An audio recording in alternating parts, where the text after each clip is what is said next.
За hi guys, бүгдээрээ сайн уу? Өнөөдөр Чехэд нийтийн тээврүүд ямар байдаг вэ гэдэг бичлэгээрээ уулзж байна. Тэгээ хамгийн ихэнд харуулж байгаа бол трам байна, трамвай. Энэ болохоор машин замынхаа голдны юм тусдаа трамвайн зам байдаг. Зарим хотууд дээр болохоор зүгээр машин явдаг, трамвай явдаг бас байдаг. Тэр цаана бол автобус харагдаж байна. Гэтэ би автобус бол угаасаа л ойлгомжтой байх гэж бодоод нэг сүртэй бичлэг бол хийгээгүй шүү. Тэгээд энэ бол трамвай байна. Тэргийн зэртэй хүүхдэд дүрсэн тэрэгтэй хүмүүс энэ орж гарахад айгүй амар бас хурдан байдаг шүү. Монголд бас байгаасаа гэж хүсдэг. За би болохоор одоо метронд суух гад доошо бууж байна. Метроны билетээ яаж авч байгаагаа харуулж явах шиг байна. Тикет үнд орсон энэ жил 30 минутанд 39 крон гэж байна. Би төгрөгөөр хэд болж байгааг энд тавьчих. Тэгээд тикетээ аваад орохдоо тикетээ уншуулна.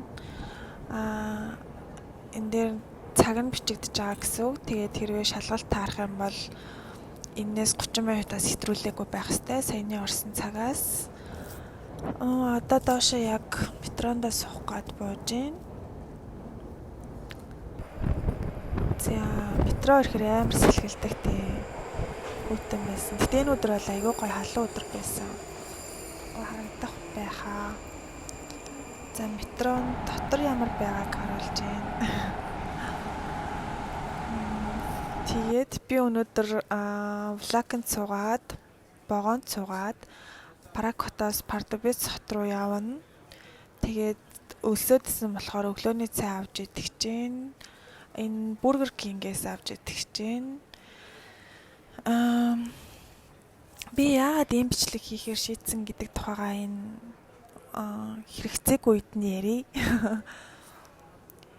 Би сая өнгөрсөн жил Монгол явчаад ирсэн чинь Монгол нийтийн одоо тээвэр айгүй муутай юм байна да. Тийм болохоор би уусаа мэдчихлээсэн л да. Ингээд чихтэй одоо илүү харьцуулж байгаа гэх юм уу.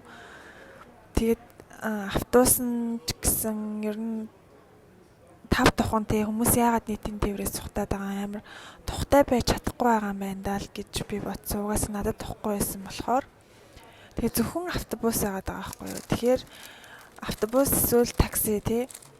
Тэгэхээр ингээд бүх ингээд хүмүүсийн хурдан удаа энэ хэрэгцээг хангаж чадахгүй байгаа юм байлээ.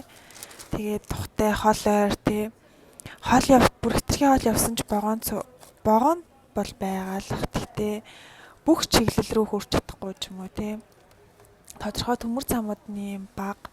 Чехэд болохоор ингээд бүх газар руу ер нь богоо явдаг.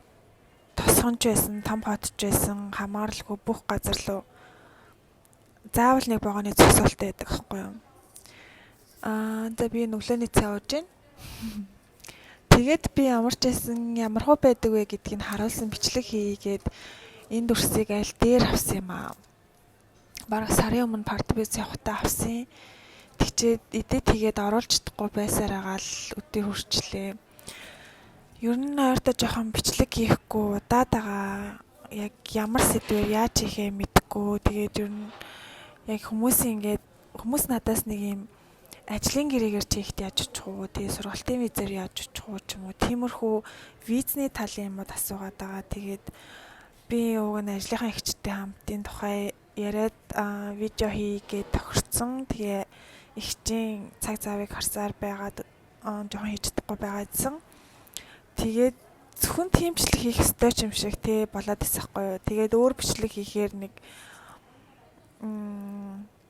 хийхгүй байгаа гэсэн юм аа. Тэгэхээр би зүгээр өөрийнхөө энэ YouTube суваг дээр өөрийнхөө хүссэн бичлэгийг хий гэж шийдсэн. Тэгээд зарим нь хүнд хэрэгцээтэй, зарим нь эсвэл надад зүгээр гоё дурсамж болоод үлдэх ч юм уу тий. За одоо болохоор энэ Паракотын төв вокзал байна. Халавны надриж гадаа амар гоё халуун өдөр байсан. Энэ баг 20 градус байсан. Тэгээд би бүр юм гадуура блейзертэй дотоороо юм майк өмссөн байсан мөртлөө бүр аягүй халууцчихсан.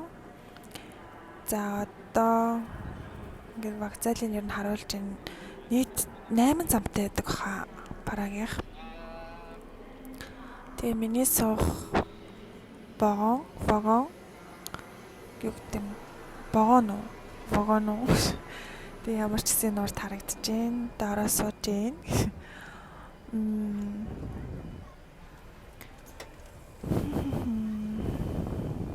Ер нь тухтай байдаг ийш тийшээ вагон цугаа явахаар. За миний авсан төрснүүд бол ерөнхийдөө ийм байна. Замдаа яаж харагдаж байна.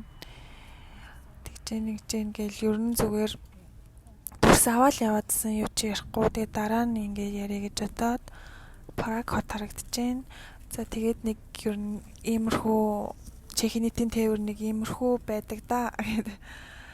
Тэгээ энэ хүртэл үзсэн бүгдэнд нь баярлалаа. Би авсан юм вагон дотроо идээд тухтай явлаа. Бүгдэнд нь хайртай шүү. Тэгээд бүгдээрээ над дээр саб дараад миний бичлэгэн дээр лайк дараарай. Удахгүй 5 сарын 21-нд миний төрс өдөр болж байгаа байхгүй юу? Тийм болохоор надад төрс өдрийн минь хүргээд саб дараад өгөөрэй. Би төрс өдрөөс өмнө 1 сабтай болмоор байна. За тэгээд энэ бичлэгийн маань энэ хүртэл үзсэн бүгдэнд нь баярлалаа. Bye bye.